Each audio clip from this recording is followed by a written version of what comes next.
Joan! Anak!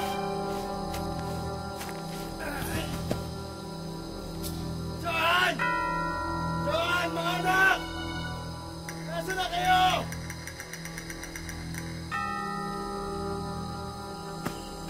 Mga anak!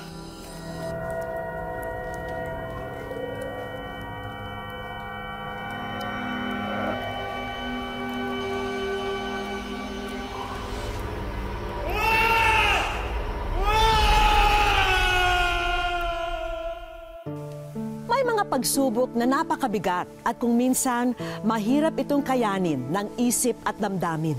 Dahilan para raw mawala sa katinoan ang isang tao. Paano nga ba makakaahon mula rito? Paano mapapagaan ang kalbaryo? Ito po ang tampok nating kwento ngayong araw mga kapuso. Ako po si Vicky Morales at ito po ang Wish Ko Lang.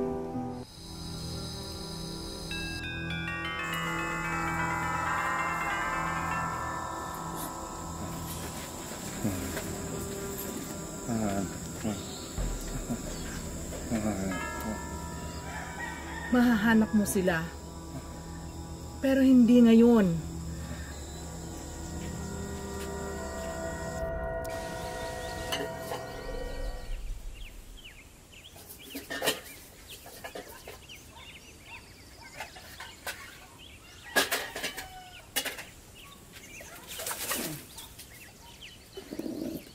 Hindi, Nelly! Nagising na po siya!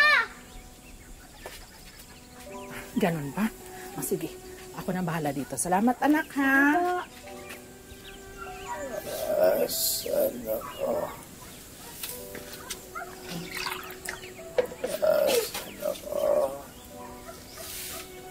Ito, uminom ka.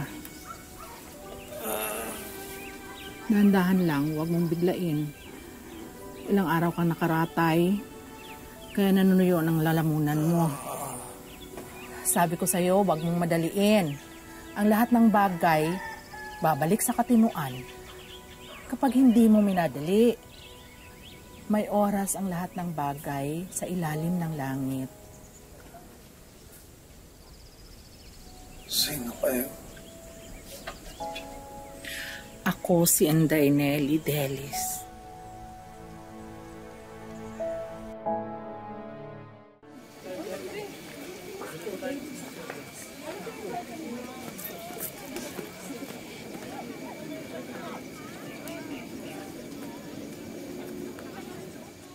Sige, oo, ha?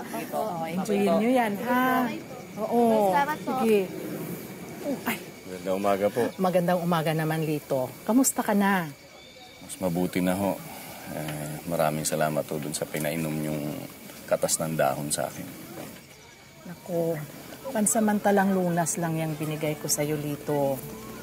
Pero, mas mabuti talaga yung magpatingin ka sa doktor.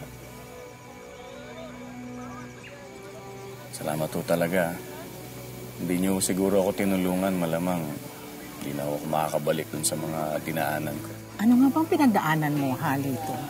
Ang alam lang namin paghala-gala ka sa gubat, sumisigaw at tumatakbo na parang wala sa sarili. Hindi naman ako palaging ganun eh. Ganon din po akong pamilya. May mga anak ko ako, may asawa.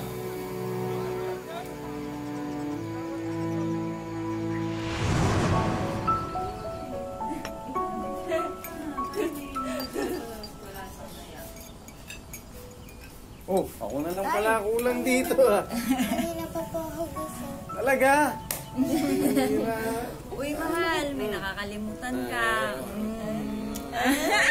Ay, syempre naman sila. Oy, teka, yung mga baon nyo ha, naka-ready na. Ito na pala eh. Salamat na. Salamat na. Ito ha, lagay ko na sa mga bag ninyo ha. Sige, mahal ha. Ingat ka, oy. Huwag kang magpapapawis. Yung likod mo ha. Punasan mo yan. Ay, ingat po kayo, Tay. Salamat. Sige, ingat, mahal. Oh, pare. Dahan-dahan pa. Bilisan mo eh. Uwi na ako Bayad eh. pa tayo. Bilisan mo na para makabiyahin na tayo. Uwi na ako eh. Ikaw talaga. Para kay Maring Elsie. Oh, tsaka mga bata. Madali ka. Oo naman, ikaw kasi dapat mag-asawa ka na. Alam mo, iba yung may pamilya naghihintay sa'yo. Pag nakahanap ako ng kagaya ni Maring Elsie. Sorry, Brad, nag-iisa lang yung kumari mo. Tama na yan, pare. Para makalahanggan na tayo. Oo nga, hindi ka na. Ito, huli na lang to. Oh, sige na, doon ka na sa harap. Dito na ako pwesto sa likod. Ingat ka, pare, ha? Oo, sige.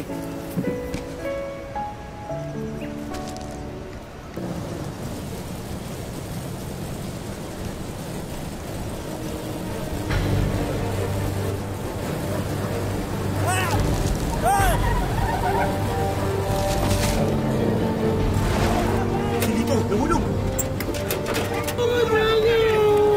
Dali natin sa hospital! Simple, mahirap, ngunit masaya ang buhay ni Lito kasama ang kanyang kabiyak na si Elsie at 3 nilang mga anak. Pero nabago ito mula nang maaksidente ang haligi ng tahanan. Nabalian daw po kasi ako ng buto sa likod. Pagkatapos ho nun, naapektuhan pati baga ko kaya nahirapan na rin ho akong huminga. Isa yan sa mga nakita ko nang gamutin kita. Para doon ang ibang mga katas ng dahon na pinaiinom ko sa iyo. Ano na nangyari sa iyo pagkatapos ng maaksidente? Pagkatapos ho nun, natigil na ho ako sa trabaho eh. Kaya lalo pa ho kami naghirap. Balito, anong ginagawa mo dito sa labas?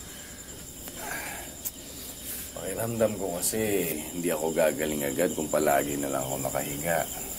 Nagpahangin muna ako dito. Kumusta na pakiramdam mo?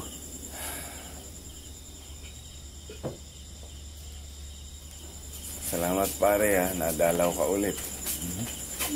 Ay, okay Mano po, Nay? Mano po, Tito? Kaya nga pala ako napadaan dito para sabihin sa'yo na wala pa rin linaw yung pinangakong tulong ni Mr. Enriquez. Wala pa rin. Wala naman yung boss mo.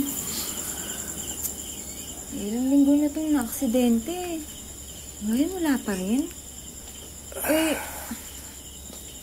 Juan, dali mo to sa loob oh. Bigay ng Tita Mario mo. Ay, pare, tulungan na kita. Ano na dito? Alam mo, Mare, mas mabuti siguro sumama ka sa akin doon para mas mapabilis yung proseso. Ay, oo nga pare. Alam mo, tama yan. Di ba, Lito? Puntahan natin. Nay, iiwan niyo po kami? Ay, naku, hindi anak. Eh, syempre, aalis ako kapag nasa eskwelahan na kayo. Nay, hindi pa nakakapasok si Jane. Okay lang yun anak, andito naman ako eh. Ako na mag-aalaga sa kapatid. Tsaka isa pa, pare. Kaya ako napunta dito. Namimiss ko yung luto ni Kumare, yung sinigang. Ay, naku, pare. Pasensya ka na. Wala kaming ulam ngayon eh. Mangungutang pa nga ako ng delata sa kapitbahay. Ay, huwag ka nang mangutang. May dala ko dyan. Pare, nakakaya naman. Ay, hindi. Para sa inyo talaga yun. Oh, kunin mo yung delata. Bigay ng Tito Mario mo yun. Ha? O, sige. Salamat pare. Ibang klase ka talagang kaibigan. Wala yun.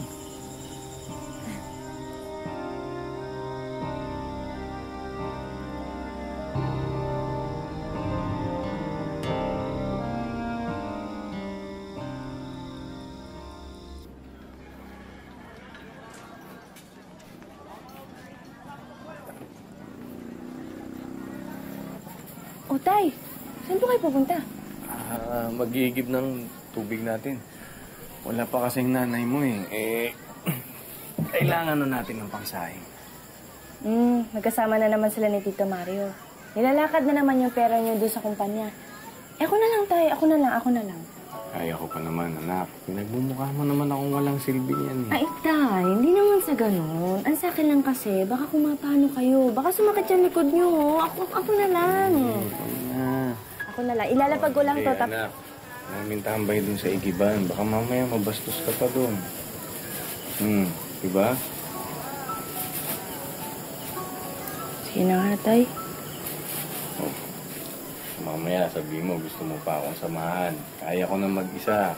Buti pa bantayan mo nila yung kapatid mo. Ha? Sige tay, pero Dito ka na lang. mag-ingat po kayo ha. Ang sayang lang, saka yung panggamit natin. Sige tay. Okay. Ingat po kayo. Salamat.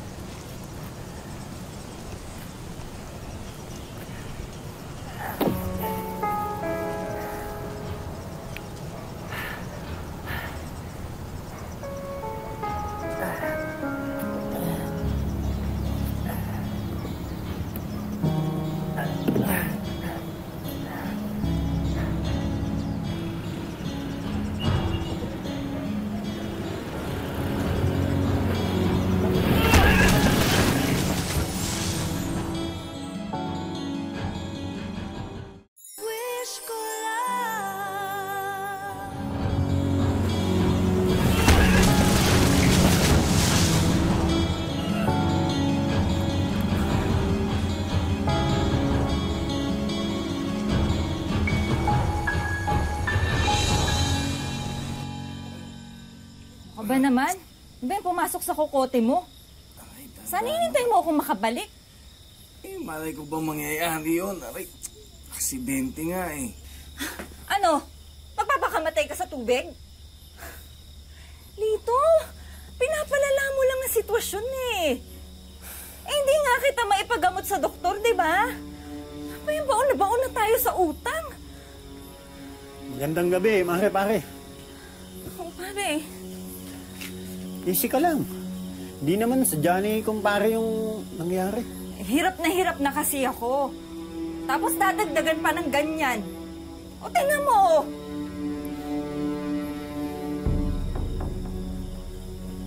Ay, John. Dali mo na nga sa loob ng tatay mo.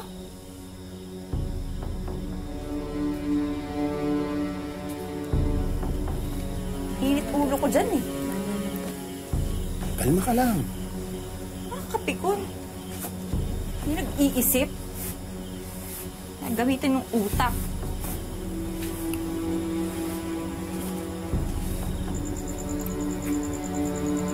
Sige, Mare. Mauna na din ako. Hindi pare, atig na kita.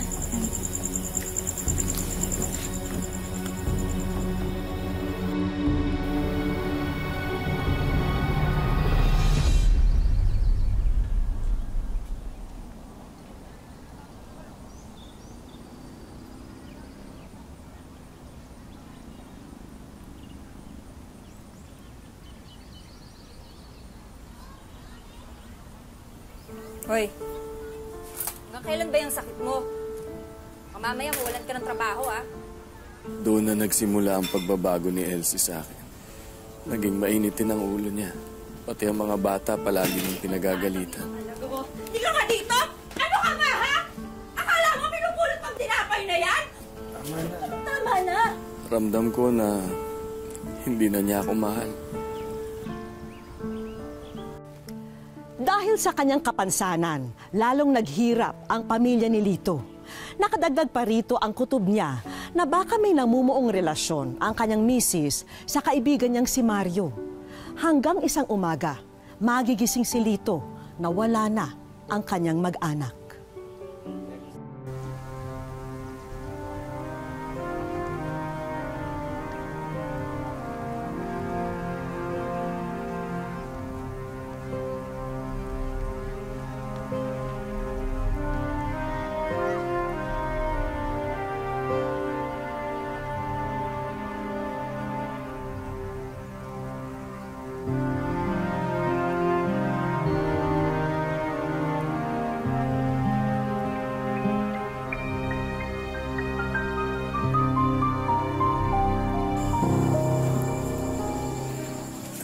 Salita kay Lito. Huwag na tayo makialam sa problema nila yan. Ikaw na yung kanya. Sige na, sabihin mo. Bakit to? May problema ho ba? Nakita niyo ho ba si Elsie? Sabihin mo na. Nakita ko sila kanina. Maga umalis, may mga dalang bag. Tsaka kasama yung kumpare mo, si Mario. Okay ka lang ba, Lito? Marie, nakita mo ba yung mga anak ko? Hindi, wala akong nakita. Pag nakita ako, sabihin ko sa iyo.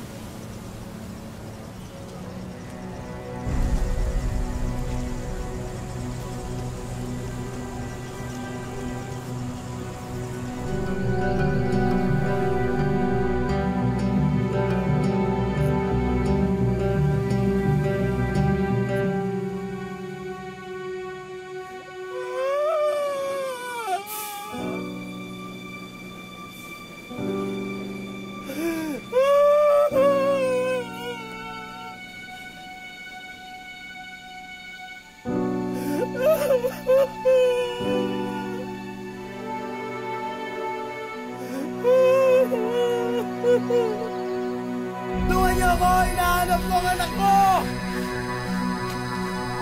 Juan!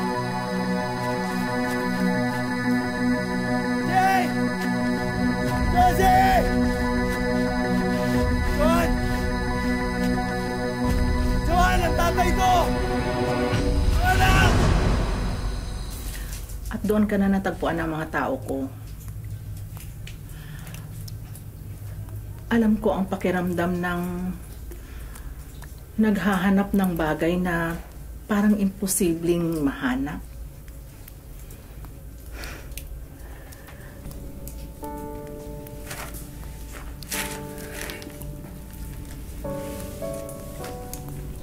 Inday Nelly, utang ko po sa inyo ang buhay ko, Inday Nelly. Pero kailangan ko na rin pong hanapin ang mga anak ko. Maraming salamat po sa lahat. Lito, mas makakabuti kung dumito ka na muna. Po? Hindi pa magaling yung likod mo at yung sakit mo sa paghinga. Matutulungan kita para mapabuti yan.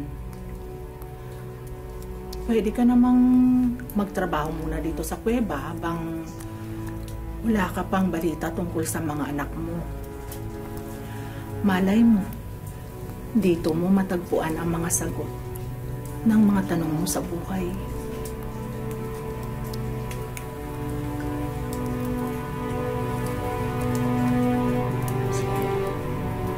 Salamat. Salamat ho, ah. Maraming salamat. Sana ho nagustuhan nyo yung paglilibot sa kuweba na Mystical Cave ni Inday Nelly Deles. Salamat po. Thank you so much. Salamat. Ay, sir, pa-picture. Oo, sige. Ayan. Isa pa po. Smile. Ayan. Okay po. Sir, ito na po yung bag.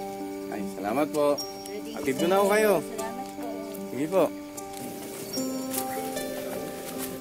Sige po. Salamat. Salamat po. Hi, are you the tour guide here? Yes. Let's go. Sige po, iwan ko muna kayo. Mang Lito, kayo nga. Classmate ho ako ni Joanne. Classmate ka ni John? Yung anak ko? Nasaan na siya ngayon? Nasa Maynila. Galing po sila sa Bicol. Hinahanap nga po nila kayo eh.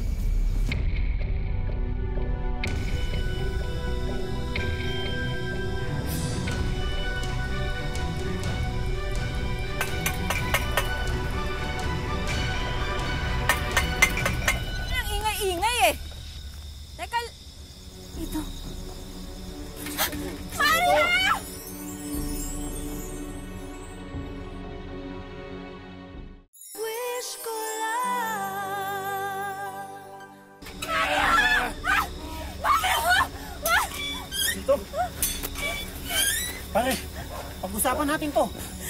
Nandito ako para maningin. Pare, pag-usapan natin to. Dito parang awa mo na. Hindi ko sinasadya. Parang awa mo na. Hindi mo sinasadyang iwanan ako at dalhin yung mga anak ko. Dito, ano ba? Dito parang awa mo na. Ano ba? Ano bang nangyayari sa'yo? Tay? Tay? Tay? Mana? Tay, patawarin niyo po kami. Hindi namin gustong iwan kayo, Tay. Wala kayong kasalanan.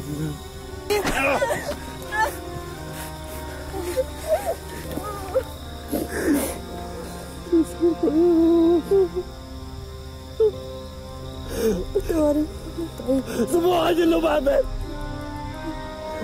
Kunin niyo na yung mga gamit ninyo. Sasama na kayo sa akin. Ito, mga anak ko rin yan. Naisip mo ba yan noon? Pinabayaan mo sila. Iniwanan mo ang mga anak ko. Iniwanan mo ako. At may mga testigo ko nakakita sa inyo. Nangaliwa ka! Subukan mong huwag ibigay ang mga anak ko.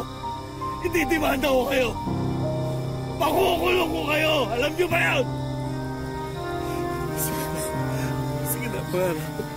Kunin niyo na yung mga gamit ninyo. Dali. Salamat, ho. Salamat. Babalik kayo, ha? Salamat. Tay, ang laki ng bigay sa akin, no? Talaga? Oh, ayan, tabi mo yan, ha? May pambaong ka na sa school, ha? Nako, mukhang paborito na ng mga turista ang mga anak mo. Oo nga, Ako naman sa sumunod na turista, ha? Oo. Tay, akala ko po talaga hindi na tayo magkikita eh. Ay, naku anak. Anak, akala ko rin nga eh. Pero alam ninyo, pag pinagkaloob ng Panginoon, pag-aadya niya yan. Tingnan nyo, napadpad ako dito. Kaya ngayon, sama-sama na tayo, di ba? Aba, wala akong duda dyan. Basta kapit lang. Huwag tayong mawawalan ng pag-asa, ha? Ubengi ako ha, mamaya. May bibiling ka kagad. Oo, Saan dasan. pupunta? Ay, nako. Baka madulas ka dyan, ha? Dahan-dahan lang. Tay, kailan po kayo matatapos yung mga problema natin? Alam mo, sa totoo lang, hindi ko talaga alam kung kailan matatapos eh. Pero kahit na ano pa mangyari sa hirap at ginawa, sama-sama tayo ng mga kapatid mo. Hindi ko kayo pababayaan, hindi tayo pababayaan ng Diyos. Tay.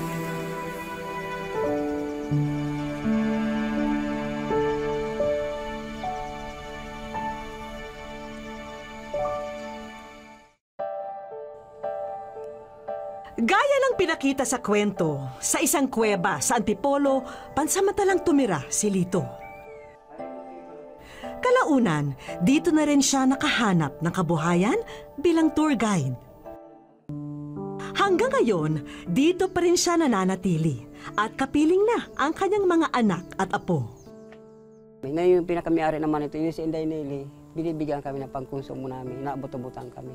Wala akong sahod kasi yung bahay na ngayon, libre naman yung tirahan namin. Naniniwala rin ang padre de pamilya na ang kuweba rin ang naging daan para muling makasama niya ang mga anak. Nandiyan ang mga santo na nilalapitan ko, humingi ako ng tulong. Diyan ako nagbuwi sa loob.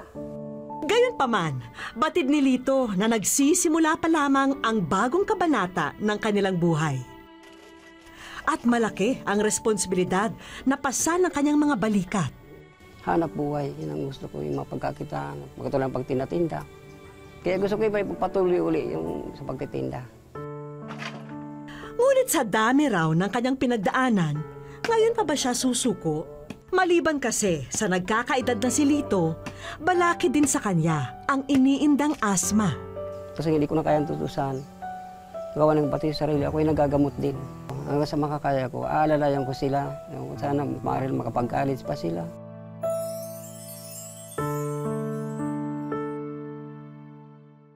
Sa aming pagbabalik, Parang wish ko lang po yan, dati pinapanood ko lang. Ngayon na nakita ko. Salamat.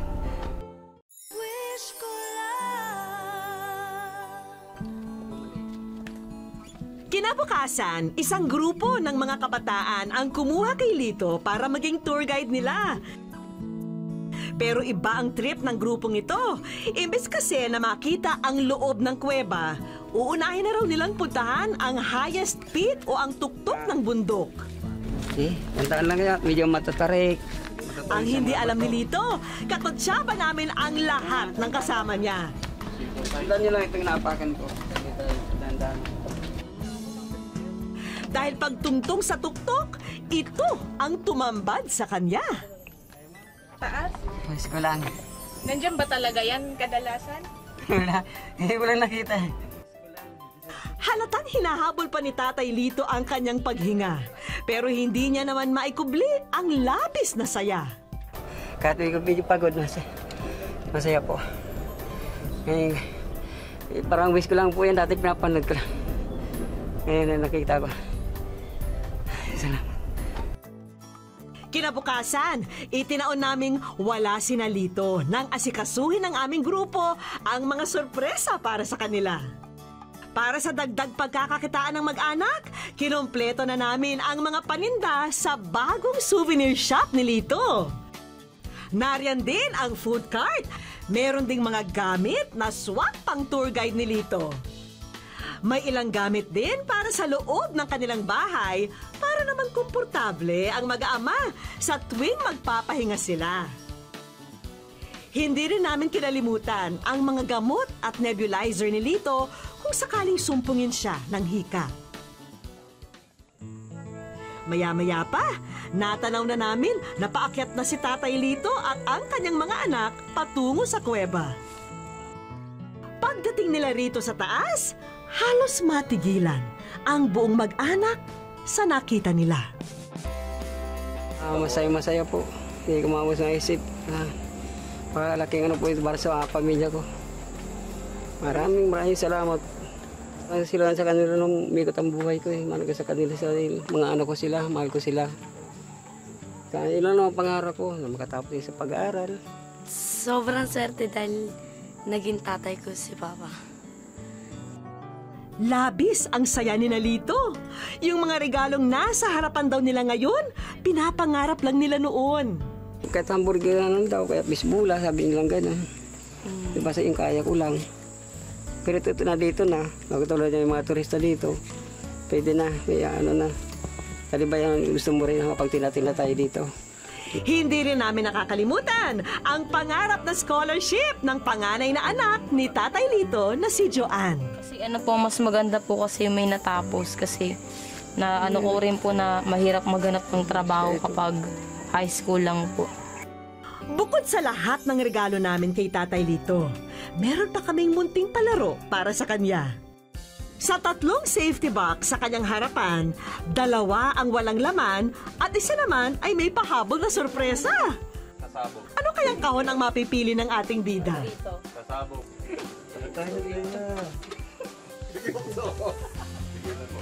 Grabe! Ay, salamat po, Ma'am Vicky. Sa ano po ninyo. Ay, salamat po. Kaya pa ba? Wala nang atrasan to ha, dahil bihira lang daw ang mga ganitong pagkakataon sa buhay nila. Matagal ko lang pangarap na may pasal itong mga anak ko sa mga ganitong pasyalan. Kasi doon naman, ibang tao ang pinapasal ko. Sa ngayon, mga anak ko naman ipapasal ko.